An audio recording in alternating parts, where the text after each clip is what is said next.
밥을 먹는 것 자체만으로도 빵이나 면을 대체하는 효과는 크기 때문에 밥은요 좀 많이 드셔도 괜찮습니다. 제대로 씹지 않은 가 들어오잖아요. 장은 더 스트레스를 받게 돼요. 식단이 한국의 전통식에서 미국식으로 넘어가면서 병들이 계속 생겼다라고 보는 거예요. 외국이 요즘 한국 식단에 대해서 더 관심을 갖는 이유는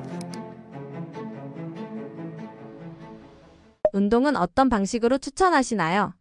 자, 운동은요, 뱃살을 빼는데 효과 없습니다. 저는 그렇게 말씀드리고 싶어요. 자, 왜 그러느냐? 물론, 이렇게 얘기하면 효과 없다 그러면, 뭔 소리입니까? 라고 막 얘기하는데, 물론 효과가 있죠. 없겠습니까? 그런데, 내가 1시간 운동하는 그 운동이 주는 드라마틱한 변화보다는, 나의 일상생활 습관과 식습관을 변하게 했을 때 주는 효과가 더 드라마틱하기 때문에 운동은 효과가 없다라고 말씀을 드리고 싶은 거예요. 자, 예를 들어서 이렇습니다. 우리가 고등학교 때 배웠던 생물 시간 내용이에요. 자, 구구단만 하면 할 수 있습니다. 우리가 살을 빼는 건 뭘 빼고 싶어서 하시죠? 예, 지방이에요. 오줌만 싸도 체중은 줍니다. 체중을 줄이는 게 목적이 아니에요. 지방을 줄이는 거죠. 지방은 1g당 9kcal를 내요. 9kcal를 내요. 그럼 지방 1kg를 줄이려면 9 곱하기 1000, 9000kcal를 태워야 됩니다. 자, 9000kcal가 얼마만큼의 양인지가 느낌이 안 오시잖아요. 자, 9000kcal는요, 일반적으로 성인 남자들한테 추천됐던 하루 칼로리가 2500이에요. 하루에. 그러면 대충 보면 뭐예요? 4일치예요. 4일치를 아무것도 안 먹고 버티면 지방 1kg 빠지는 거예요. 하루 4일 내내. 그럼 만약에 우리가 운동 이런 거 있잖아요. 막 뛰어서 9000kcal를 태우려면요. 몸이 먼저 망가집니다. 이게. 자, 그래서 운동을 하면 지방이 줄고 뱃살이 준다. 아니요. 운동을 하는 그 생활 패턴의 변화가 24시간의 영향을 주기 때문에 살이 빠져요. 결과적으로 운동은 내 생활 습관을 바꾸는 거라고 보시면 되고요. 결과적으로 뱃살이 많고 이런 분들 특징을 보면은 저같이 지금 좌식 이렇게 앉아서 생활하고 몸 움직이는 거 싫고 먹는 거 좋아하고 이러잖아요. 이런 식습관과 생활 습관이 전제가 돼야지만 다이어트처럼 운동을 하는 효과도 더 올라갈 수가 있는 거죠. 운동만 쫙 해가지고 줄였어요. 다시 옛날 습관과 식습관으로 되면 똑같이 그 운동을 한 건 나한테 고통을 준 것밖에 되지 않습니다. 거듭 말씀드리지만 1차적인 거는 되게 많이 있어요. 우리가 대안이 약을 먹을 수도 있고요. 수술을 받을 수도 있고요. 운동을 할 수도 있고요. 다이어트를 할 수도 있어요. 이거는 굉장히 많은 서비스가 사회적으로 제공이 되고 있으나 이런 고통 뒤에 이걸 유지하고 내 건강을 지키게 2차적인 교육 프로그램들은 사회에 별로 없단 말이에요. 결과적으로 여기서만 계속 어떻게 돼요? 쳇바퀴를 도는 거죠. 돈은 돈대로 쓰고 몸은 몸대로 더 이상해지고 자기의 자신감은 점점 없어지는 거예요. 결과적으로는 저희 영상을 보시는 분들 살 빼는 방법이 아니라 살 유지하는 방법 배우시고요. 뱃살 빼는 것이 아니라 뱃살 유지하는 방법 교육받으시고요. 그리고 음식이 있다. 뭐 바나나가 좋다. 소금물이 좋다. 이거 기본적으로 한 30개는 갖고 계시면 그때 시작하십시오. 왜? 내가 대안이 자꾸 있어야 돼요.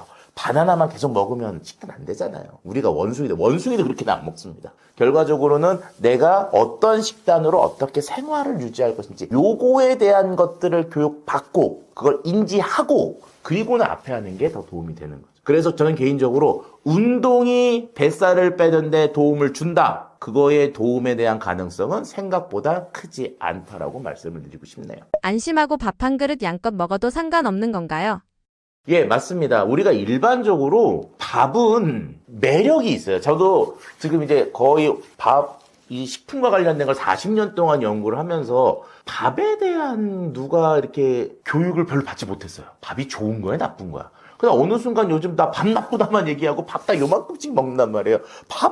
밥이 그렇게 나쁘면 밥을 요만큼 먹는데 왜 우리는 이렇게 뱃살이 자꾸 나오지? 이게 뭔가 말이 안 되잖아요. 실제로는 밥은요, 열량 자체도 빵이나 면에 비해서 낮을 뿐더러 먹기도 생각보다 어렵습니다. 그래서 밥 2공기 먹기 쉽지가 않죠. 그리고 우리 몸에 들어왔을 때 소화 흡수라는 걸 놓고 봤을 때 밥이 빵이나 면에 비해서 소화 흡수가 낮아요. 그러니까 동일한 양을 먹어도 밥은 덜 먹은 것 같은 효과를 아예 가지고 있다는 거죠. 결과적으로는 우리가 밥 다이어트라는 말을 좀 말씀드리고 싶은데, 밥을 먹는 것 자체만으로도 굶는 것보다는 물론 먹는 거지만 빵이나 면을 대체하는 효과는 크기 때문에 밥은요, 좀 많이 드셔도 괜찮습니다. 생각해 보세요. 밥 만들 때 우리가 어떻게 만들어요? 쌀에다가 물을 어떻게 합니까? 거의 1대1로 섞죠. 결과적으로 밥은 50% 가까이가 물인데, 면과 그 다음에 빵은요, 그렇게 많은 양의 수분을 갖고 있지 않거든요. 그래서 밥은 많이 먹게 되면 그만큼 나는 물을 먹고 있다. 밥은, 그러니까 내가 하는 쌀은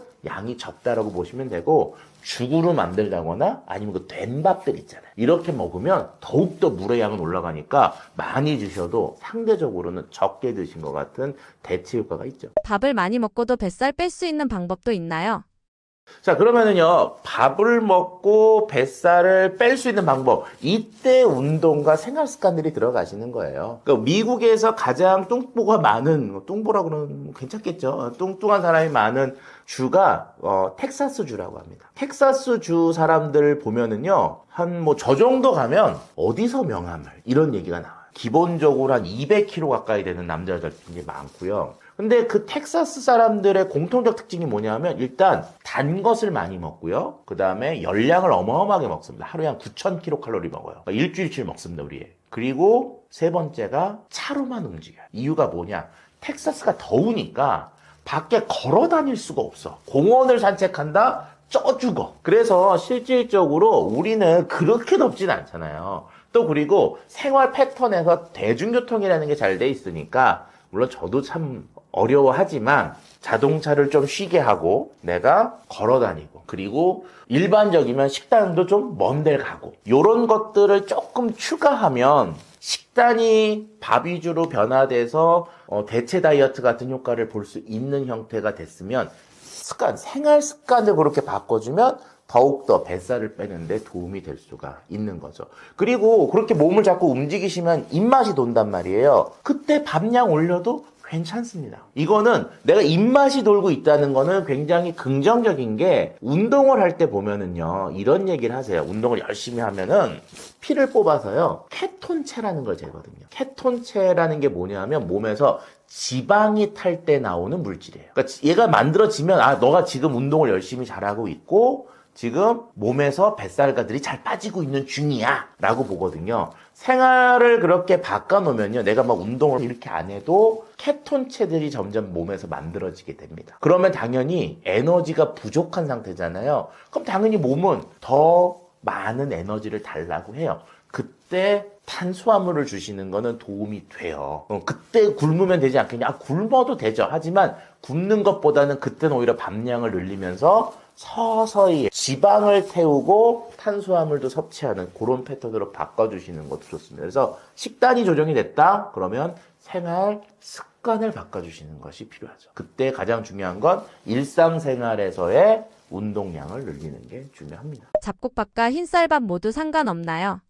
그럼 이제 이런 얘기를 해요. 쌀, 밥, 그러면, 백미 말고 현미나 잡곡을 먹어야 되는 거 아니냐라고 하는데요. 아니요. 백미 기준입니다. 자, 백미가 우리 말씀드릴 때 기준이고요. 현미와 잡곡은 극단적 다이어트라고 개념을 보시면. 그러니까 내가 백미가 간헐적 다이어트면 이 현미나 잡곡은 안 먹는 절식형 다이어트라고 보시면 돼요. 그만큼 둘의 차이가 큽니다. 왜냐? 현미가 드시면 까칠하잖아요. 무슨 얘기냐? 먹으면 소화가 거의 안 된다고 보셔도 되게 안 됩니다. 그러면 우리 그 사람들은요, 소화가 안 되잖아요. 아무 일 없으신 것 같죠? 아니요. 스트레스 받아. 일단 씹을 때 까끌까끌한 느낌이 있으면 우리가 어때요? 오래 씹으면 된다. 아니, 우리 한국 사람들요, 제가 밥 한 10번 씹는 분 별로 못 봤습니다. 대부분 다 한 번, 두 번, 세 번, 네 번 꿀떡 이렇게 가거든요. 그러면 제대로 씹지 않은 현미가 들어오잖아요. 이 현미를 소화시키려고 장은 더 스트레스를 받게 돼요. 그럼 몸이 편안하게 있지 못하고 소화기관한테도 지속적으로 스트레스를 주거든요. 그럼 몸이 영양분이 줄어드니까 당연히 살은 빠지는 것처럼 느끼지만 뭐가 올라가요? 스트레스 게이지가 올라가요. 그럼 어느 순간 이제 정신 차리고 보면 빵하고 면하고 뭐 치킨 이런 거, 햄버거 뭐 이런 이만큼을 먹고 있는 나를 발견하게 되는 거죠. 그래서 가장 기본적인 밥은 백미, 원활한 어느 정도의 탄수화물 공급을 시켜줘야 되거든요. 그것보다도 난 좀 더 극단적으로 가고 싶다. 그러면 3끼 중에 2끼는 백미, 1끼만 잡곡. 요렇게 가는 거지 잡곡으로만 다 컨트롤하게 되면 실질적으로는 몸은 스트레스 게이지가 점점 올라가는 형태로 바뀌게 됩니다. 그래서 제가 언제나 말씀드리는 밥의 기준은 백미밥. 밥을 많이 먹은 후 올라간 당이 뱃살을 찌게 만들진 않나요? 자, 일반적으로요, 당은요, 우리가 저런 말 있잖아요. 지피지기라는 말 있잖아요. 나를 알고 남을 알아야 되는데, 당이라는 말 자체의 그 정의를 알아야 돼요. 밥이 당이다? 아닙니다. 아니라고 봐요. 아니에요. 절대 아니에요. 왜 아니냐? 당은요, 같은 거지만 단맛을 내요. 얘는 물에 잘 녹습니다. 설탕을 물에 녹이면요, 잘 녹죠. 이런 건 몸에 흡수가 100% 돼요. 이런 당들은 중독도 일으킵니다. 그런 당들의 섭취를 줄여야 될 필요성은 있어요. 자, 근데 밥을요, 물에다 말아보세요. 그러면 물에 밥이 다 녹아 없어집니까? 아니요, 있어요. 물론 조금 있는 부분이 있지만 거의 안 녹아요. 그리고 마시면은 그 밥만 물이 달아요? 안 달죠. 밥이 중독이 됩니까? 아니요. 우리가 어느 순간부터 당하고 밥하고 자꾸 혼돈하는 거예요. 당 중독은 있어요. 탄수화물 중독이란 말은 전 개인적으로 잘못됐다고 봅니다. 슈거든이 맞아요. 슈거에 대한 중독은 영어적으로 있지만 탄수화물, 스타치, 전분 이런 중독은 없어요. 그러니까 일반적으로 백미가 혈당을 올리는 메커니즘하고요, 설탕이 혈당을 올리는 메커니즘은 좀 달라요. 그런데 자꾸 당이 올리는 메커니즘과 백미의 메커니즘을 같이 생각을 하니까 어느 순간부터 밥도 나쁜 놈, 빵도 나쁜 놈, 국수도 나쁜 놈이 돼가는 거죠. 그러면 몇천 년 동안 밥을 주식으로 먹었던 사람들, 빵을 주식으로 먹었던 사람들, 국수를 주식으로 먹은 사람들은 다 죽었어야죠. 물론 죽었네요. 오래 사서. 그렇잖아요. 그런데 설탕은 먹은 게 한 100년 정도밖에 되지 않습니다. 설탕을 풍부하게 먹고 있는 현대에 지금 이 난리들이 난 거죠. 그럼 무슨 얘기냐? 전통적으로 몇천 년 동안 먹었던, 경험적으로 먹었던 우리의 식단에는 문제가 없다라고 봐야 돼요. 그거를 수치적으로 백미도 혈당을 올리고요. 올립니다. 먹고 혈당이 올라가는 건 정상이에요. 그게 얼만큼 유지가 되고 있는지, 얼만큼 잘 떨어지는지, 인슐린의 조정이 되는지, 이게 중요한 거지. 먹어서 혈당이 올라갔다? 이게 나쁘다? 정상인 거죠. 혈당은 올라가는 게 정상입니다. 조절이 어려워. 조절에 대한 거죠. 설탕의 조절하는 방식과 백미의 조절하는 방식에 차이가 있기 때문에, 그럼 이제 잡곡은 더 다르겠죠. 잡곡과 백미를 비교하면은 또 잡곡이 백미보다 여기, 설탕보다 백미가 여기, 요런 영상인데, 그럼 이제 얘 말고 얘만 먹으면 되겠다. 아니, 너무 과하다 그랬잖아요. 그래서 백미가 혈당을 올리는 건 맞고요. 그것은 정상입니다. 그 증상 자체가 나쁜 건 아니에요. 그것들을 조절하는 거에 문제가 있는데, 설탕은 우리의 그런 조절 능력에 굉장히 나쁜 영향을 준다는 거예요. 그래서 설탕 빼고 백미만 먹었을 때 그렇게 되는 거, 그건 나쁘지 않다고 봅니다. 예. 그거를 뭐라 그러냐면은 경험적인,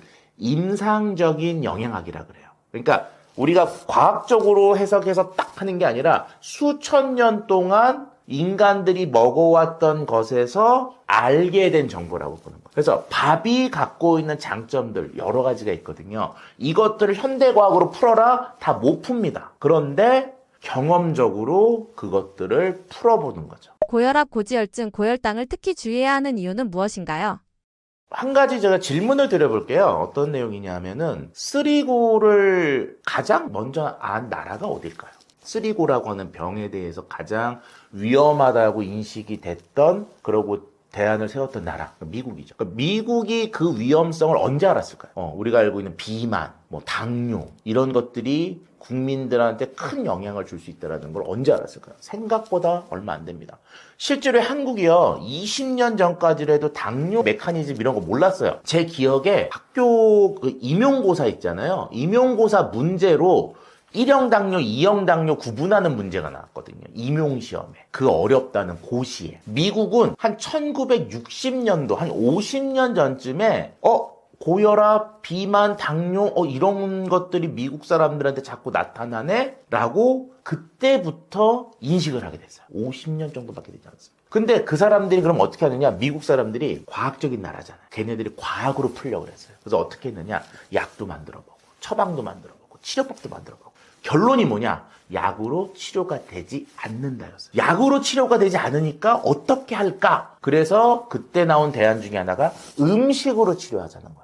여기서 우리나라 사람들이 조금 착각하는 게 그럼 음식을 먹으면 약처럼 낫느냐? 그게 아니고요. 식단을 바꿔주는 거였어요. 그때 나왔던 대안이 뭐냐면 동아시아, 즉 한국과 일본, 대만, 그리고 이제 중국의 이쪽 그 동쪽 편 여기에 있는 밥을 주식으로 하는 식단들을 환자들한테 먹였죠. 그 결과 드라마틱한 변화가 생깁니다. 거의 모든 환자들의 저게 개선이 되고요. 그 다음에 약을 복용하지 않아도 되고요. 또 하나는 그 식단을 유지하는 동안에는 재발도 되지 않았어요. 이게 듀크 대학에서 만들어진 결론이에요. 우리나라는 그 연구 결과를 그때는 관심이 없었죠. 왜? 60년대 우리는요, 당뇨라는 게 있지도 않은 나라였으니까. 그리고 우리는 그 식단을 쭉 먹고 있었던 거예요. 계속.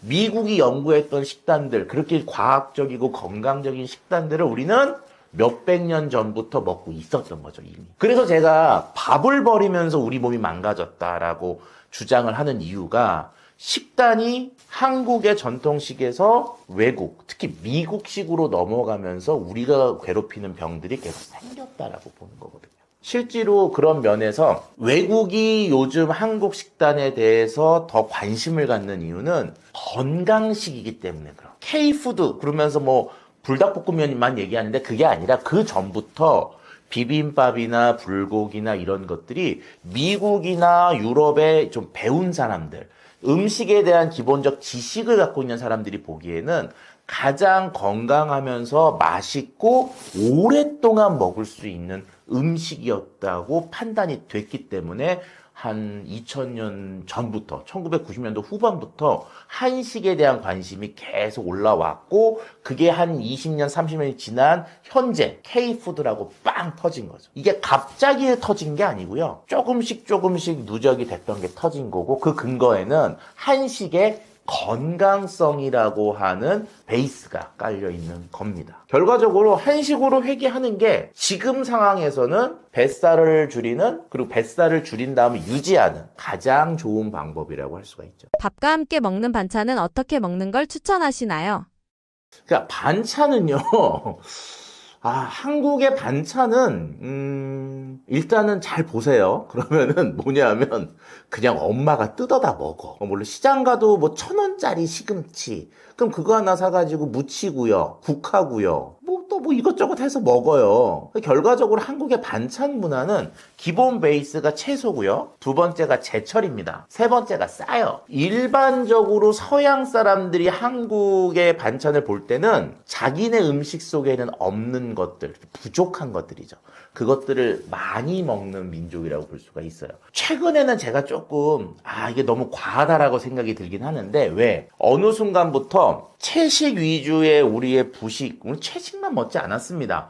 솔직히 엄마가 장조림도 꼭 해줬고요. 계란 후라이도 먹고요. 뭔가 이렇게 단백질, 탄수화물, 채소들을 잘 이렇게 밸런스를 맞췄는데 어느 순간부터 채소가 건강하다는 이미지가 생기고 나서부터는 너무 채소 위주로만 먹다 보죠. 그럼 채소 위주와 밥 위주의 식단만 갖고 있으면 나중에 뭐가 부족해지냐? 단백질이 부족해지거든요. 그러면 어떻게 돼요? 고기가 땡겨요. 그러면 저녁에 삼겹살집가가 이만큼 먹게 되는 거죠. 결과적으로 이제 세 끼가 균형을 맞추는 거는 볼 수 있지만 한쪽으로 한 끼, 그러니까 점심에 영양 균형이 무너지니까 밸런스가 무너지니까 그걸 메꾸려고 하는 다음 식단들이 오는데 이게 틀어지면서 내 식단들이 자꾸 균형감을 잃다고 볼 수가 있습니다. 그래서 제가 이제 임금님의 12첩 반상은 임금님을 뱃살 나오게 하고 당뇨로 가게 했다라고 말씀을 드렸다면 우리의 가장 적절한 것은 한 5첩 정도? 그래서 뭐 채소와 그다음에 뭐 고기류 약간 그다음에 과일도 좋고요.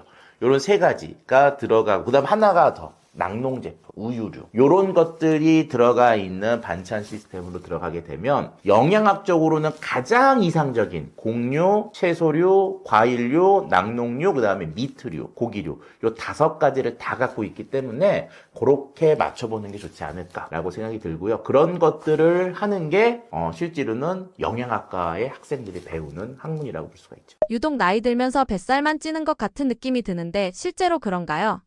우리가 나이가 들면요, 나이살이라 그래가지고 뱃살이 자꾸 나온다는 분들 많이 계시죠. 그런데 나이살이라는 용어는요, 정식, 공식 의학 용어는 아니에요. 그런데 우리가 모두 느끼고 있죠. 나이가 들면서 살이 찌고 그 살이 주로 뱃살로 모여든다는 생각들을 많이 하고 있습니다. 실제로 나이살은요, 정말 심각한 문제고 모든 분들이 많이 느끼고 계세요. 나이가 들면서 살이 찌는 이유는요, 결국은 우리 몸에 인슐린 저항성이 자꾸만 생기고요, 우리 몸에 호르몬이 불균형해지고 기초세량이 떨어지고 근육이 자꾸 빠지기 때문입니다. 하나하나 살펴보면요, 우리가 이제 나이가 들면서 우리 호르몬의 변화가 급격히 생깁니다. 여성들은요, 여성 호르몬이 있죠. 그리고 에스트로겐이라는 여성 호르몬이 있고, 남성들은 테스토스테론이라는 남성 호르몬이 있습니다. 이것이 호르몬이 이제 점점 나이가 들면서 떨어져요. 여성들은요, 잘 아시다시피 폐경기, 완경이라고 하죠. 이 폐경기를 접어들면서 호르몬이 이제 바닥을 치게 되고요. 남자들은 남성 호르몬이 천천히 떨어집니다. 그런데 지금 제가 바닥을 친다고 얘기를 드렸는데, 여성 호르몬이요, 폐경이 된다 그래서 그때 딱 떨어지는 게 아니에요. 여성 호르몬은요, 40대 초반부터 아주 급격히 떨어져서 그 이후로부터는 거의 바닥 수준을 계속 가고 있습니다. 그래서 우리가 40대 초중반이 되면 급격하게 내장 지방이 찌게 되는 거예요. 여성 호르몬은요, 여성을 여성답게 만들어주는 호르몬이에요. 보통 가임기 때는요, 골반 쪽이 크고 허리가 잘록한 이런 체형이었는데, 여성 호르몬이 없어지니까 남성하고 똑같이 이 뱃살이 나오는 체형이 되는 겁니다. 이 내장 지방이 급격히 쌓이면서 여성들은 폐경기 즈음이 되면요, 없었던 병들이 다 생겨요. 여기저기 아프고 여기저기 문제가 많이 생기고 성인병에 전초에 다다르면서 성인병이 실제로 생기는 분도 많이 계시죠. 고혈압, 당뇨병, 고지혈증, 지방간 같은 것이 생기면서 각종 이제 질병들이 막 생기기 시작합니다. 반면에 남성들은요, 남성 호르몬이 이렇게 뚝 떨어지는 게 아니라 천천히 떨어집니다. 젊을 때는 남성 호르몬이 많아서 근육도 잘 유지를 하고, 그러다가 남성 호르몬이 천천히 떨어지면서 이제 40대 중반, 50대가 되면 이제 뭐 성욕도 떨어지고 기력도 떨어지고 근육도 빠지고 이렇게 되면서 점점점 이제 근육은 줄고 내장 지방이 많아지는 이런 문제가 생깁니다. 이 호르몬의 문제는요, 남녀 공이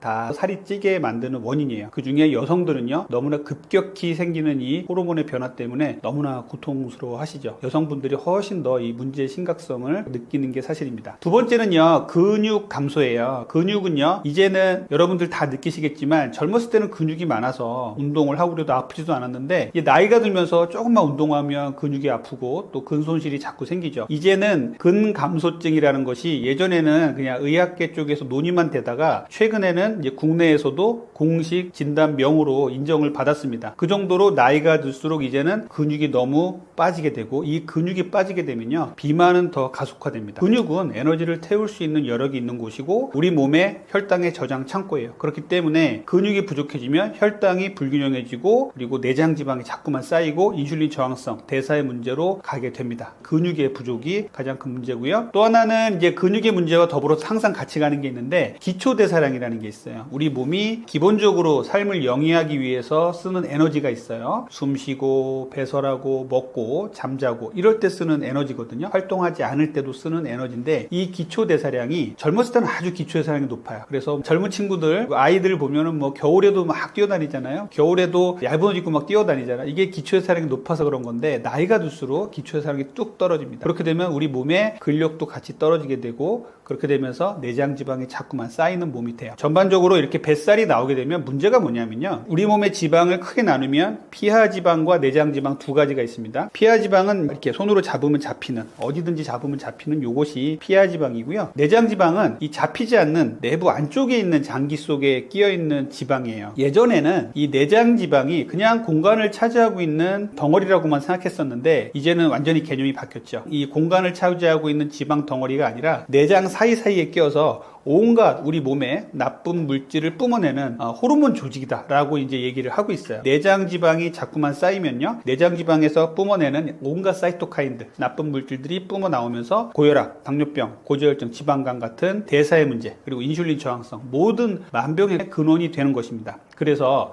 유독 이제 뱃살이 찌게 되는 중년에 있어서의 또 나이살의 문제, 이런 문제는 정말 심각하게 받아들이셔야 됩니다. 나이에 따라서 뱃살이 찌는 이유가 다른가요?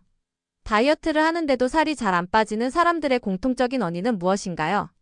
사람에 따라서 이제 살찌는 부위가 다른가요? 라는 이제 질문을 하시면은, 저는 대부분 이제 살이 찌는 건 비슷해요. 그런데 크게 나누면 몇 가지가 있어요. 우리가 젊은 층의 여성들을 보면은 살이 쪘을 때 주로 피하 지방에 살이 찝니다. 그런데 남자들은요, 어렸을 때부터 청소년기부터 살이 찌면요, 무조건 내장 지방으로 살이 쪄요. 그래서 남자들이 훨씬 더 초기에는 이 내장 지방 때문에 성인병의 이제 위험이 훨씬 높아집니다. 그래서 저희 병원을 찾아오는 많은 이제 젊은 청소년들이나 20대 초반의 젊은 남성분들도 검사를 해보면은 온갖 성인병이 다 와 있는 경우가 상당히 많습니다. 그런데 여성분들은 조금은 달라요. 그래서 여성분들은 피하 지방이 주로 쌓이다가 나중에 여성 호르몬이 떨어지는 이 폐경기 정도가 되면은 내장 지방이 쌓이는, 이러한 지방이 쌓이는 부위의 변화 차이가 있다고 생각을 합니다. 나이가 찌면서 다이어트를 해도 이제 배만 살이 찌고 살이 잘 안 빠지는 원인들이 있어요. 그 가장 중심에는요, 인슐린 저항성이 있습니다. 자, 인슐린 저항성은 뭐냐면요, 우리 몸에서 인슐린이 나와서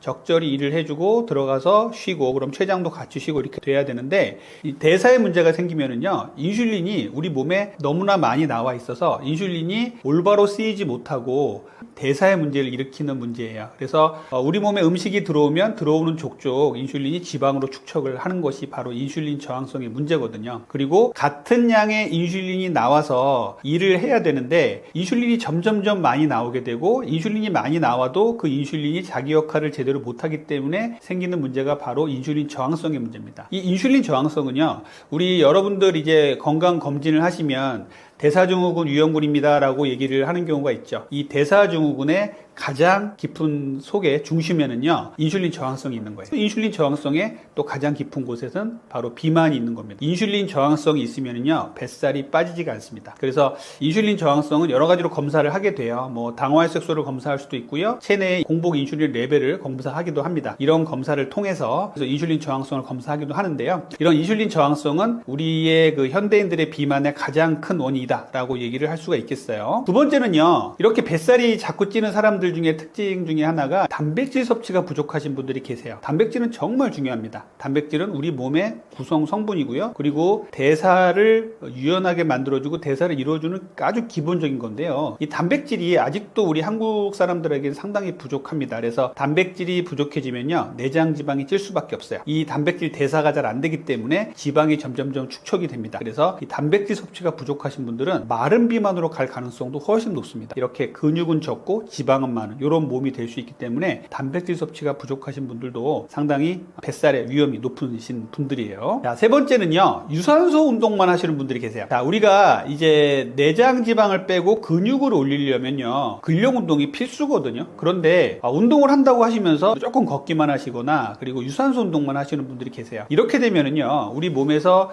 근육이 늘지를 못합니다. 근육은요, 혈당을 머금는 저수지예요. 근육이 혈당을 머금었다가 뿜어냈다가 하는데, 이 근육이 부족해지면요, 우리 몸에서 혈당을 머금지 못하고 내장 지방이 더 쌓이거든요. 그런데 유산소 운동만 하시는 분들은요, 근육이 늘 틈이 없어요. 뭐 어떤 심혈관계 질환에 대한 부분은 좋아지겠지만 유산소 운동만 꾸준히 계속 하신 분들은요, 자꾸만 내장 지방이 찐다, 이런 분들도 계십니다. 이렇게 내장 지방이 찌는 분들 중에서 운동 방식이 좀 잘못된 분도 계시기 때문에 유산소 운동만 너무 하시게 되면은 내장 지방이 찔 수 있다라는 말씀도 드리겠습니다. 그리고요, 중요한 게 수면과 스트레스예요. 우리 내장 지방의 가장 중요한 문제이기도 해요. 우리 현대인들에게 이 수면과 스트레스 문제 정말 심각하죠. 이 수면을 못 취하면요, 우리 몸에 이제 성장 호르몬도 제대로 혜택을 못 누리게 되고요. 코티졸이라는 스트레스 호르몬도 많이 나와요. 그리고 낮에 우리가 생활하면서 스트레스를 많이 받으면 코티졸이 많이 나오거든요. 이 코티졸이라는 이 스트레스 호르몬이라는 녀석은요, 우리 몸이 이제 진화의 과정에서 우리를 지켜줬지만 지금 현대인에게는 이 내장 지방을 쌓는 주요 원인이 됩니다. 스트레스를 많이 받게 되면요, 내장 지방이 점점점 축적이 되는 이런 쪽으로 자꾸 발전이 돼요. 현대인들에게 수면 부족과 스트레스의 문제는 정말 심각하거든요. 내가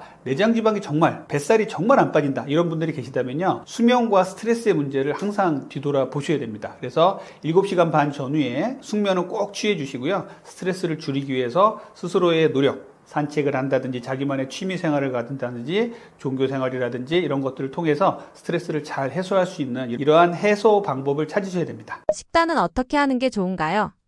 식단을 꾸릴 때는요, 제가 앞에서도 말씀드렸지만 단백질 정말 강조했잖아요. 단백질이 정말 제일 중요합니다. 자, 뱃살을 줄이는 데 있어서 단백질 정말 중요한데요, 이 단백질이 풍부해야 뱃살로 가는 지방이 줄어들고요, 근육으로 갈 수 있게 되거든요. 우리가 단백질의 섭취량을 정상인에서 봤을 때는 kg당 0.8에서 1g 정도라고 얘기를 해요. 그러면 60kg의 성인이라면 60g 정도가 되겠죠. 0.8에서 1.2g이니까 약 1g 정도 생각합니다. 그런데 다이어트를 해야 되는 분들, 또 운동을 열심히 하시는 분들, 그리고 노인분들은요, 단백질 섭취량이 더 많이 필요해요. 단백질 요구량이 더 커지는 거예요. 이런 분들은요, 1.5g 이상 드셔도 됩니다. 60kg의 성인이라면요, 70g 정도의 단백질을 드셔도 돼요. 또 단백질은요, 우리가 음식으로 충분히 섭취를 해야겠죠. 그래서 뭐 동물성 단백질, 식물성 단백질 많이 있잖아요. 동물성 단백질은 흔히 우리가 알고 있는 계란이라든지 닭가슴살, 그리고 수육이라든지 생선의 흰살 이런 것들 많이 있고요. 식물성 단백질은 콩이라든지 아몬드, 버섯 이런 것들, 시금치 많이 있잖아요. 이런 것들을 식물성 2, 동물성 1로 맞춰서 드시는 게 중요하고요. 그리고 아까 제가 말씀드렸던 이 단백질의 요구량, 만약에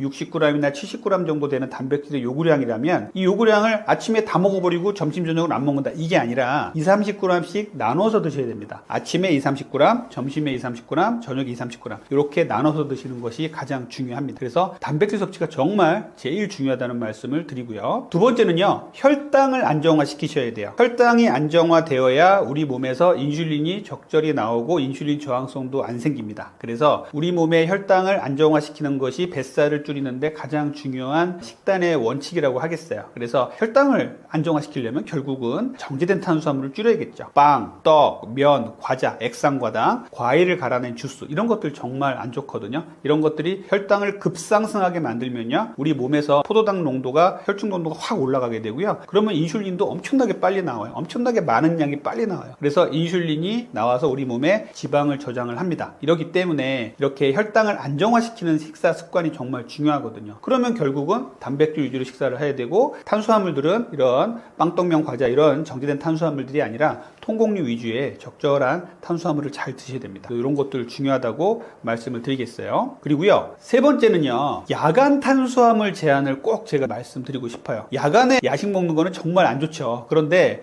모든 것이 안 좋은데 야간에 야식을 먹더라도 탄수화물을 먹는 건 더더욱 안 좋습니다. 그러면 밤사이에요, 우리 췌장이 너무나 많은 일을 하게 돼요. 밤사이에는 원래는 혈당이 안정화되고 뚝 떨어져 있어서 인슐린 레벨도 뚝 떨어져 있어야 되는데, 밤에 야식을 먹고 나면요, 혈당이 요동을 쳐요. 그리고 잠자는 그 순간에도 계속 밤새도록 이제 인슐린이, 췌장이 일을 해서 인슐린을 뿜어내야 되기 때문에 그만큼 우리의 췌장이 손상이 됩니다. 그렇기 때문에 밤에, 야간에 탄수화물을 먹는 것들은 정말 줄여주셔야 됩니다. 그리고 마지막으로 제가 말씀드리고 싶은 거는요, 식단을 구성하실 때 인슐린 감수성을 항상 생각해 주셔야 돼요. 인슐린이 이제 우리 몸에서 적절히 나와서 적절히 활동을 하고 우리 몸에서 쉬게 되면요, 인슐린 저항성이 생길 이유가 없어요. 그런데 우리 현대인들은 아무 때나 먹고 아무 때나 자고 정제된 탄수화물을 아무 때나 먹기 때문에 인슐린 저항성이 생긴단 말이에요. 그래서 인슐린 저항성을 생기지 않게 하려면 위에서 말씀드린 단백질 위주로 식사를 하고 정제된 탄수화물 줄여야겠죠. 거기에 더불어서 스트레스 줄이시고 잠도 푹 주무시고요, 규칙적인 생활을 해주셔야 돼요. 아침, 점심, 저녁을 내가 3끼를 먹는 사람이라 그러면 그러면 되도록이면 같은 시간에 식사를 하시고 그 식사 이외의 시간에는 간식 같은 건 먹지 않는다. 이렇게 딱 생각을 해주셔야 우리가 인슐린 감수성이 좋아지거든요. 그래서 인슐린 감수성을 또 좋아지게 하려면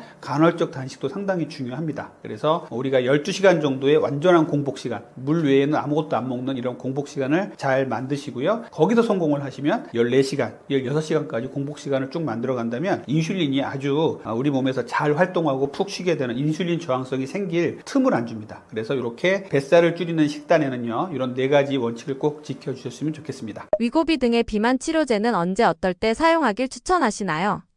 최근에 이제 뭐 삭센다, 위고비, 마운자로가 나오면서 비만 치료제에 대한 관심들이 상당히 높아지고 있습니다. 그런데 정말로 비만 이제 치료를 하면서 안타까운 것은 그냥 정상적인 체형이고 약간만 살 더 빼면 되는 분들이 오셔가지고 위고비나 마운자로를 타러 오시는 분들이 계세요.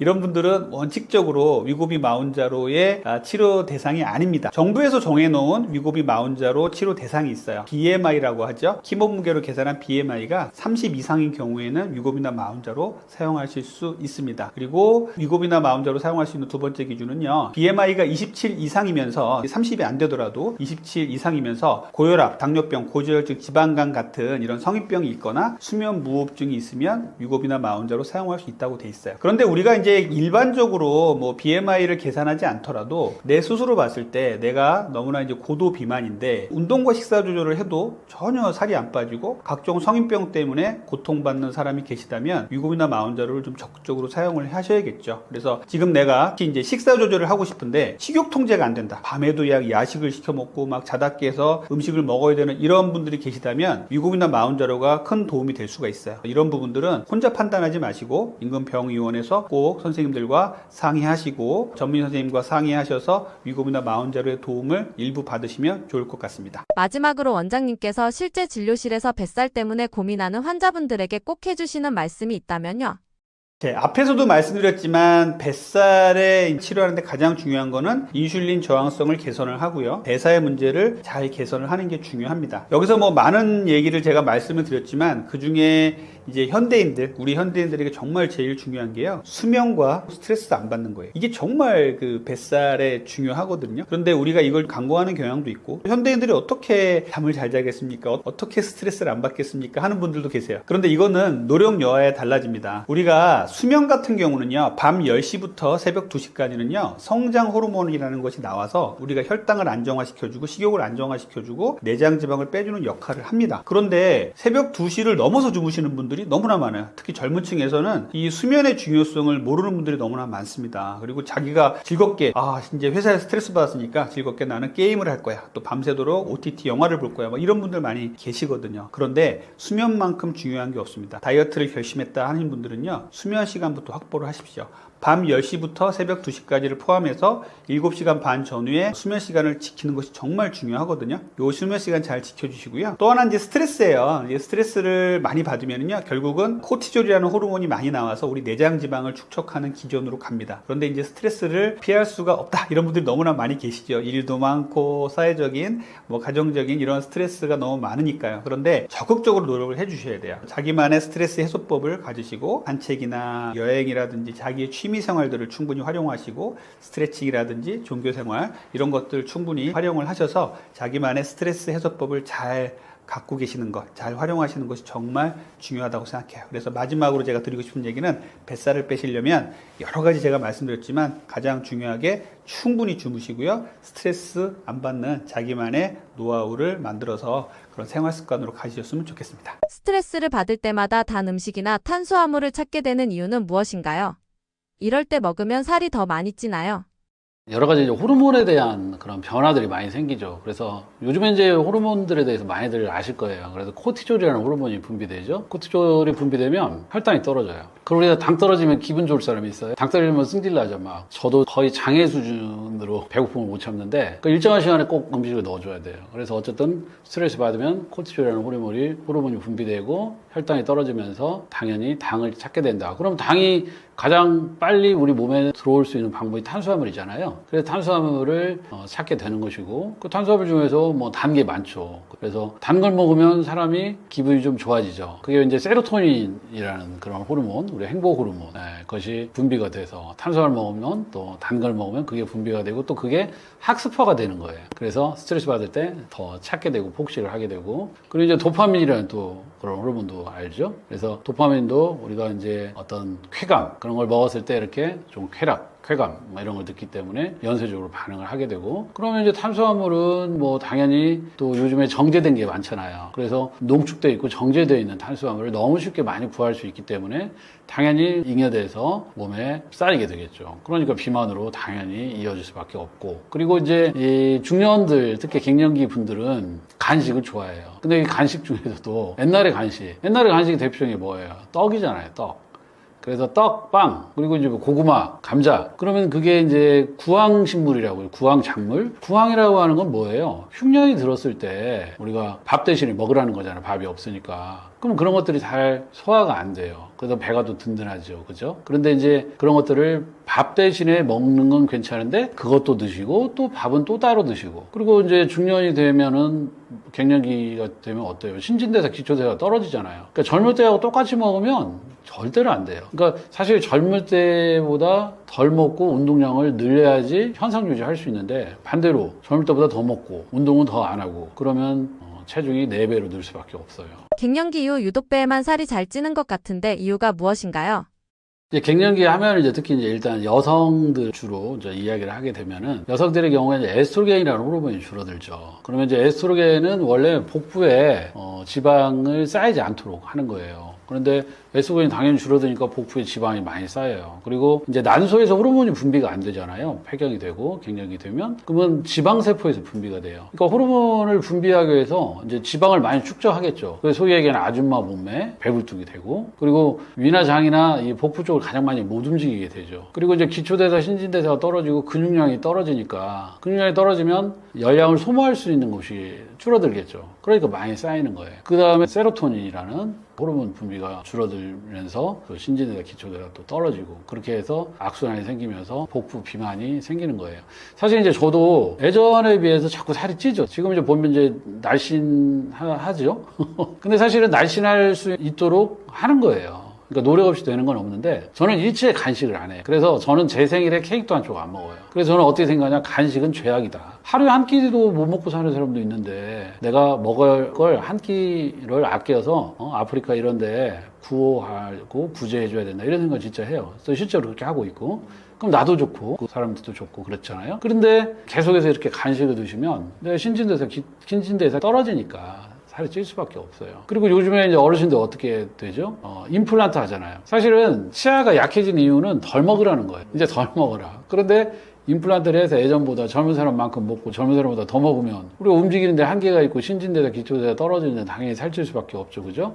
그래서 그냥 갱년기는 우리가 생리를 할 수 있는 재료가 떨어지는 게 갱년기잖아요. 그만큼 혈액이 줄어들었어요. 혈액순환이 안 되면 몸이 냉해진다는 거예요. 냉해지면 신진대사, 기초대사 떨어진 거예요. 그 연비가 떨어졌어요. 그럼 당연히 덜 먹어야죠. 그래서 무조건 덜 드시고 씹는 속도는 예전에 2배로 하시면 돼요. 그러니까 분량은 줄이고 오래오래 씹는 속도는 2배로 해라. 간식은 죄악이다. 딱 이렇게만 실천하시면 무조건 이 갱년기 비만에서 탈출하실 수 있습니다. 그리고 비만에서 이제 생기는 그런 병들이 많이 있잖아요. 그 중에서 대표적인 병이 뭐예요? 일단 당뇨병, 혈압, 그리고 가장 무서운 병. 이런 병, 이 병에 걸려서는 안 된다. 여러분들이 세상의 모든 병에 당연히 걸려서는 안 되지만 제가 가장 강조하는 병이 있어요. 중풍이에요. 중풍만큼 비참한 병은 없어요. 소위 얘기하는 뇌졸중, 뇌경색, 뇌출혈이죠. 그러면 그 사람들이 다 거의 다가 비만한 사람이죠. 비만해서 고혈압, 당뇨 있는 사람들이 1순위예요. 요즘에는 뇌출혈보다 뇌경색이 많아요. 왜 그러냐? 요즘에 고혈압을 조절을 하죠, 혈압약으로. 그런데 혈관도 좁아졌고 피도 탁해졌는데 내가 이 좁은 문을 통과해서 피를 보내려면 압력이 필요한데 너무 높으면 터지니까 혈압약을 써서 압력을 떨어뜨리니까 정체가 되고 막히는 거예요. 그래서 뇌경색이 많아. 그럼 여러분들 그러면 중풍이 오면 어떻게 됩니까? 제일 첫 번째, 죽을 수도 있다. 그럼 차라리 아닐 말로 죽는 게 낫다. 죽지 않으면 어떻게 돼요? 바보가 됩니다. 우리가 의사소통이 안 돼요.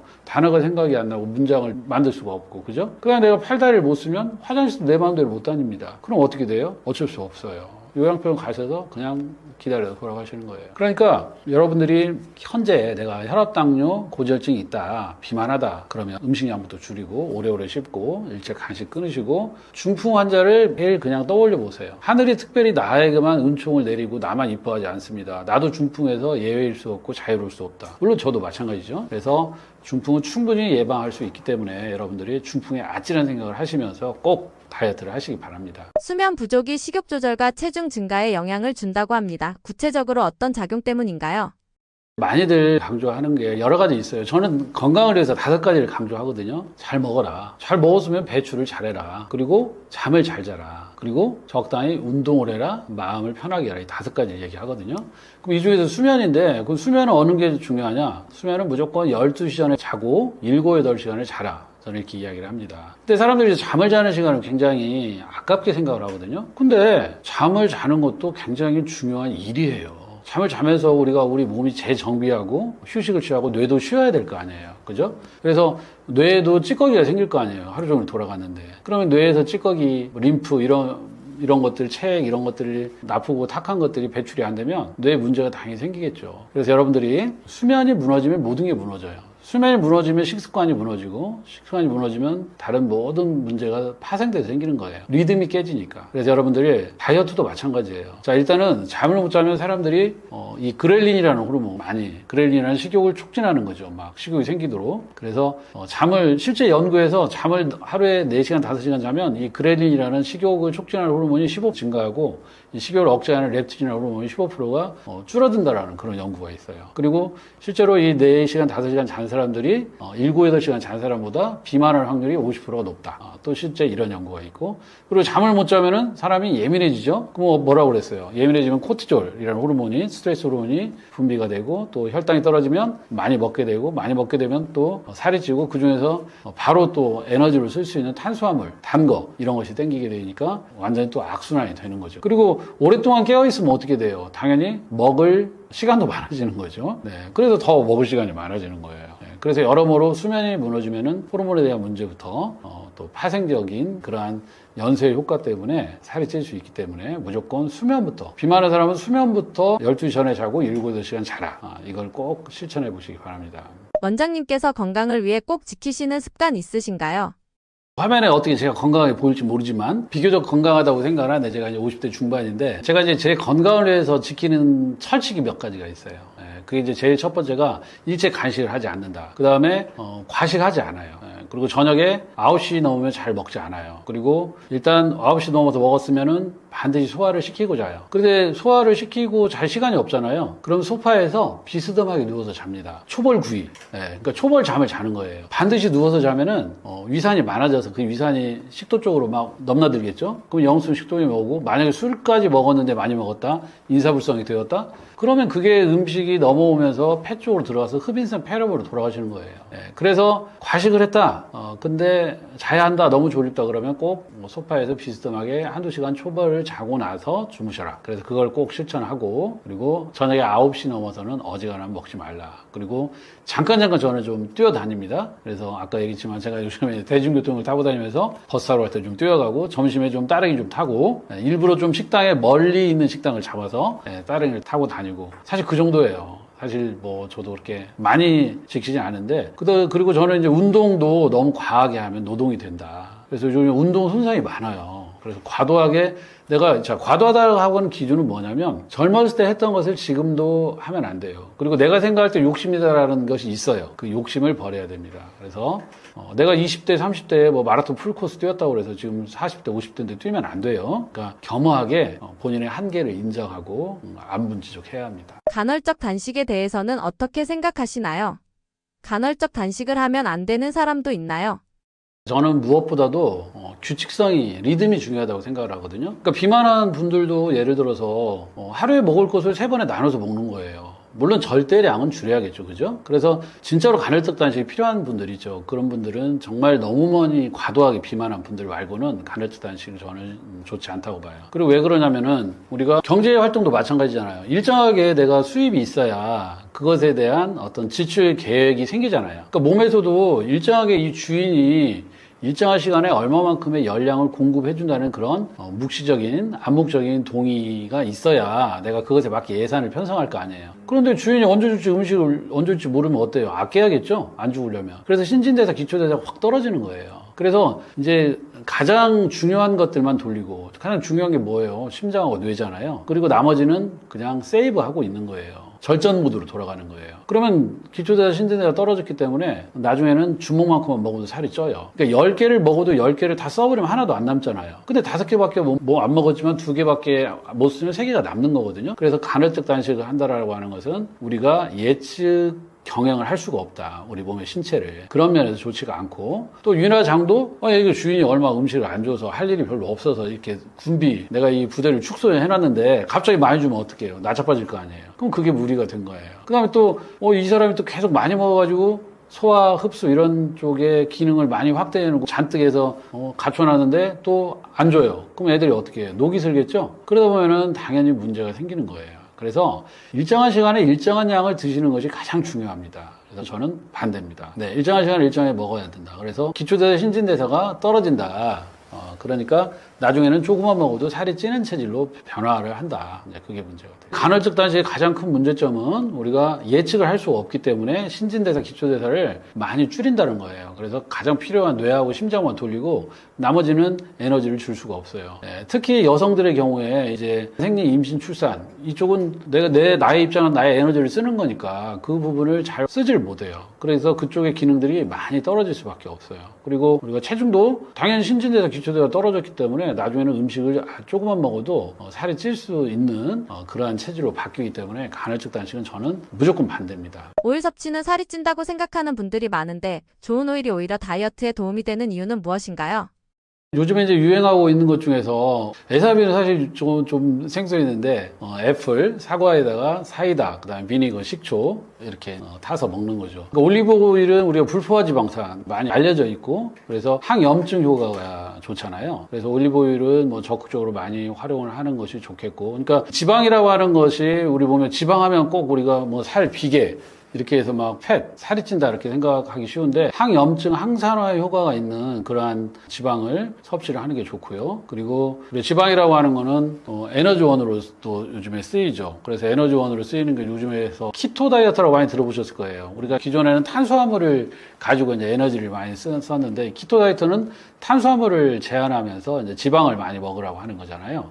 근데 그 지방 중에서도 거기서 추천하고 있는 것들 중에도 올리브 오일이 있고 그리고 이 중쇄 지방산이라고 있죠. MCT. 여기에는 코코넛유, 팜유 이런 게 해당이 되고 그다음에 들기름, 오메가3가 많이 들어있는 그런 기름 중에 들기름 이런 거, 그다음에 이런 걸 많이 드시라고 합니다. 그래서 이런 것들은 우리 몸에 이제 신진대사나 항염증에 좋고 그다음에 신맛들은 뭐냐면 우리가 한의학적으로 뭐냐면 간에 좋다고 이야기를 해요. 그래서 간이라고 하는 건 우리 몸에서 면역의 어떻게 보면 제1선이에요. 고기 육자에다 방패간자를 쓰는 거거든요. 그래서 우리 몸에서 해독을 하고 면역을 시키는데 제1선이라고 생각하면 됩니다. 그래서 산뜻한 거, 이런 산미를 적당히 마시면 피로도 줄고 또 염증 수치도 떨어지고 면역에도 좋기 때문에 그런 것들을 좀 잘 활용하시면 좋을 것 같습니다. 그리고 이런 것을 만약에 다이어트 용도로 쓴다고 한다면은 식전에 이런 것을 좀 드시고 나서 본격적인 식사를 하면 오히려 도움이 되고, 특히 이제 에사비나 그 레몬수 같은 경우는 물이잖아요. 물 말하자면. 그러니까 물을 그만큼 드시면 전체 음식을 먹을 수 있는 용량도 줄어들 거 아니에요. 그래서 그런 용도로도 사용을 하는 것이 좋습니다. 그래서 그렇게 활용을 해보면 좋을 것 같아요. 중년 이후 건강하게 살을 빼기 위한 가장 확실한 방법은 무엇일까요? 40대는 이제 갱년기잖아요. 그래서 40대 후반, 또 50대 초반 그때부터 갱년기인데 갱년기의 문제는 신진대사, 기초대사가 안 된다는 거예요. 떨어진다는 거예요. 그래서 젊을 때 했던 것과 그대로 하면 안 돼요. 자, 젊을 때 내가 짜장면 곱빼기를 먹었다. 이 나이에 곱빼기 아마 못 드실 거요. 드시고 있다면 문제예요. 아마도 그분은 비만에 매우 높겠죠. 그래서 무조건 음식을 줄이자는 거. 식사량을 줄이고 오래오래 씹어 먹고, 그리고 간헐적 운동을 이제 간헐적 단식이 아니라 간헐적 운동을 이제 시작을 해야 됩니다. 그래서 잠깐 사이에 틈새 시간에 10초, 20초, 10m, 20m 뛰어다니는 습관을 갖고, 여러분들 전력 질주 해본 기억이 있어요? 뭐 어디 체육대회나 가야 할 텐데 그것도 거의 해본 적이 없을 거예요. 학창시절 말고. 그래서 한 번씩 전력 질주를 하자. 그러면 그렇게 뛰는 습관들이 생기면서 일상에서 에너지를 많이 활용하고 신진대사, 기초대사를 늘리는 방향으로 이렇게 갈 거예요. 그리고 갱년기에 우리가 간식, 떡, 빵, 밀가루, 고구마 이런 것들 꼭 좀 피하시고, 그걸 만약에 드셨다면 식사를 하지 말아야 됩니다. 그리고 저녁에 9시 넘어서는 절대 음식을 드시지 마시고, 9시 넘었다 그러면은 그냥 물을 드세요. 아니면 정말로 요즘 유행하는 에사비, 애플 사이다, 비니그 식초, 아니면 레몬수 드시고 정신 차리고 자야 합니다. 그렇게 하는 수밖에 없습니다. 식욕을 참는 것만이 다이어트의 유일한 해답이라고 보시나요? 우선 식욕은 참는 게 아니라 어떻게 받아들이냐가 핵심인 것 같아요. 저 같은 경우에는 이 배고픔을 어떻게 받아들이냐면, 일반적으로 배고프다 하면 어때요? 좀 달달한 거, 간식을 찾는다든지 과자를 찾는다든지 이런 탄수화물 베이스 음식을 찾거든요. 근데 저는 배가 고프면 단백질을 찾아요. 예를 들어 단백질 과자를 먹는다든지, 단백질 두유를 먹는다든지, 단백질 보충제를 마신다든지. 우리가 느끼는 식욕 자체는 비정상적인 반응이 아니라 아주 정상적인 반응이에요. 근데 이걸 대처를 할 때 탄수화물로 대처를 하지 않고 단백질로 대처하는 습관이 굉장히 중요합니다. 비만의 70%를 결정한다는 의외의 요인이 있다는데 무엇인가요? 네, 비만의 70%는 식습관이 결정을 하는데요. 제가 진료실에서 항상 말씀드리는 식습관의 대원칙이 있어요. 오늘 여러분들께 공개할게요. 빵, 떡, 면, 과자 금지, 밥은 절반만. 지금 한번 따라해 볼까요? 일단 의미를 모르고도 따라해 보세요. 빵, 떡, 면, 과자 금지, 밥은 절반만. 자, 이제 해석해 드리면 빵이랑 떡이랑 면, 과자는 금지하고 밥은 절반만 먹자는 겁니다. 근데 여기서 중요한 건 이 과자 안에는 커피 믹스를 포함하자는 거예요. 커피 믹스는요, 웬만한 과자보다도 더 달고 당이 너무 많아요. 그래서 커피 믹스도 과자에 포함. 예를 들어 제가 식사를 하러 갔어요. 친구들이랑 뭐 밥을 먹으러 갔다. 삼겹살 집에 갔어요. 그러면 삼겹살 뭐죠? 빵, 떡, 면, 과자 아니네. 그러면 먹어도 된다. 편하게 먹어도 된다. 근데 공깃밥이 하나 나왔다. 이건 밥이죠. 밥은 절반만. 그리고 요즘 삼겹살 집에서는 떡도 굉장히 많이 나오죠. 떡도 같이 구워 먹을 수 있잖아요. 그러면 그런 떡을 보면 어떻게 해야 돼요? 빵, 떡, 면. 떡이다. 그러면 금지. 이 원칙만 제대로 지켜도 탄수화물을 굉장히 많이 커팅할 수 있어요. 그리고 가장 문제가 되는 이 정제 탄수화물, 곱게 갈아서 만든 이런 빵, 떡, 면, 과자만 피하시더라도 다이어트를 하고 혈당 스파이크를 조절하는데 아주 큰 도움을 받으실 거예요. 탄수화물을 줄여서 배가 고프다. 그러면 단백질로 보충해주세요. 운동만으로 뱃살 쉽게 뺄 수 있나요? 많은 분들이 궁금해하시는 질문인데요. 운동만으로는 뱃살 절대 안 빠집니다. 정말 절대 안 빠져요. 앞서 말씀드린 이 식습관, 빵, 떡, 면, 과자 금지, 밥은 절반만, 이 대원칙의 식습관을 잘 지켜주시면서 여기에 더해서 운동을 해주시는 건 아주 좋죠.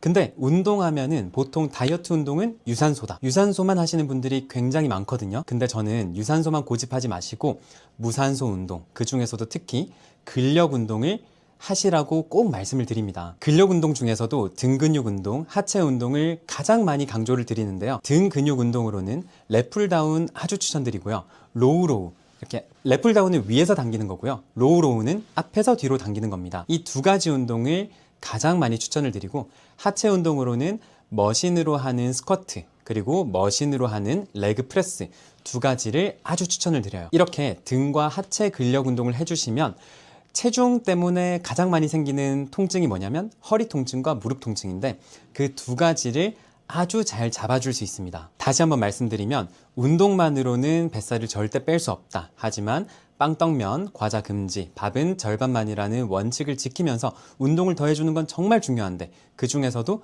유산소만 고집하지 말고 근력 운동을 반드시 해주자. 꼭 기억해 주세요. 평소의 습관으로 뱃살 뺄 수 있는 방법은 무엇이 있나요? 제가 가장 추천드리는 습관은요, 식후 10분간 움직이는 거예요. 저 같은 경우에는 식사를 하고 나면 10분간 팔굽혀펴기를 합니다. 팔굽혀펴기를 그냥 진료실에서 막 쉬지 않고 100개를 막 하는 게 아니라 10분 동안 그냥 한 세트에 한 20개 하고 좀 쉬었다가 또 20개 하고 쉬었다가 이렇게 10분을 하는데, 10분 동안 팔굽혀펴기를 하면 100개 넘게 할 수 있거든요. 이렇게 간단하게 10분 운동을 하고 나면 우리 몸의 대사가 굉장히 활발해지고 몸이 뜨끈뜨끈해지고 대사 활발해지는 게 온몸으로 느껴져요. 근데 이걸 모든 사람한테 추천을 할 수는 없어요. 위장이 약하신 분들이 있거든요. 그런 분들은 식사 후에 이렇게 격렬한 팔굽혀펴기를 하거나 막 턱걸이를 하거나 이러면 속이 안 좋아질 수 있어요. 그런 분들의 경우에는 간단하게 식사 후 10분간 설거지를 하셔도 좋고 좀 집안에서 걸어 다녀도 좋겠죠. 적어도 10분 동안은 움직이시라는 거예요. 10분 동안 무엇을 하든 본인의 위장 상태에 맞춰서 열심히 움직이는 거. 이게 진짜 다이어트 핵심 꿀팁입니다. 이 단순한 습관이 뱃살을 빼는데 정말 중요한 꿀팁이에요. 몸에 좋다고 알고 있지만 의외로 다이어트에 치명적인 음식은 무엇이 있나요? 네, 이거 말씀드리면 깜짝 놀라시는 분들이 있는데요. 다이어트에 좋을 것 같지만 정말 안 좋은 음식, 제가 꼽는 단연코 1위는 비빔밥이에요. 이 비빔밥이 겉으로 보기엔 채소도 많고 뭔가 굉장히 건강해 보이잖아요. 근데 실제로는 고탄수화물 저단백 식단입니다. 일반적으로 비빔밥에 들어가는 단백질은 계란 1개 정도, 그리고 고기는 한 30에서 50g 정도인데요. 이걸 다 혼자 먹는다고 해도 단백질 양으로는 너무 부족해요. 단백질이 대략 한 10g 전후밖에 들어있지 않는다는 거거든요. 근데 여기서 더 안 좋은 거, 친구들끼리 커다란 대야에다가 막 밥 왕창 때려 넣고 채소 때려 넣고 그냥 고기도 없이 그냥 막 고추장 넣고 참기름 넣고 비벼가지고 아주 맛있게 드시는 분들이 굉장히 많으세요. 그거 정말 안 좋아요. 정말 말 그대로 탄수화물만 왕창 먹게 되고, 그렇게 먹게 되면 식사 후에 허기가 빨리 찾아오고 밥을 먹고도 또 다른 간식에 손이 가게 됩니다. 그러니까 그거 정말 비추. 자, 그러면요, 저는 비빔밥을 안 먹냐? 자주 먹습니다. 그럼 제가 어떻게 먹냐면요, 밥은 절반으로 덜어내고 채소는 왕창 넣은 거 그대로 놔두고 계란을 2개를 넣어주고 고기는 100g 정도를 추가해줘요. 소고기 100g도 좋고요. 삼겹살 안주를 구워서 잘라서 넣어서 비벼도 좋죠. 이렇게 단백질의 양은 높이고 탄수화물의 양은 확 줄여버리는 게 훨씬 더 건강한 비빔밥 먹는 습관입니다. 제가 말씀드린 대로 비빔밥을 드셔보잖아요. 그럼 포만감은 훨씬 올라가고 혈당 스파이크는 훨씬 줄어들고 식사하고 나면은 든든한 느낌이 정말 오랫동안 지속될 거예요. 꼭 그렇게 한번 드셔보세요. 저는 통증학과 전문의 닥터호우입니다. 저는 15년 전에 20kg를 감량하고 현재까지 요요 없이 유지 중이고요. 통증학과 전문의이자 비만 전문 인정입니다. 여러분, 이 다이어트, 뱃살을 빼는 게 복잡하게 생각하면 무조건 실패해요. 다이어트는 이 지식이 아니라 지속이거든요. 그래서 단순한 원칙이어도 내가 따라할 수 있는 원칙, 대표적으로 제가 강조드리는 거, 빵, 떡, 면, 과자 금지, 밥은 절반만, 요것만 지키면서 오랫동안 지속해보세요. 그러면 정말 안 빠질 것 같은 뱃살도 제가 진료실에서 이런 상담으로 아주 많이 빼봤으니까 믿고 따라와 보세요. 그리고요, 더 많은 다이어트 꿀팁이 궁금하시면 닥터호우 채널도 꼭 구독해주세요.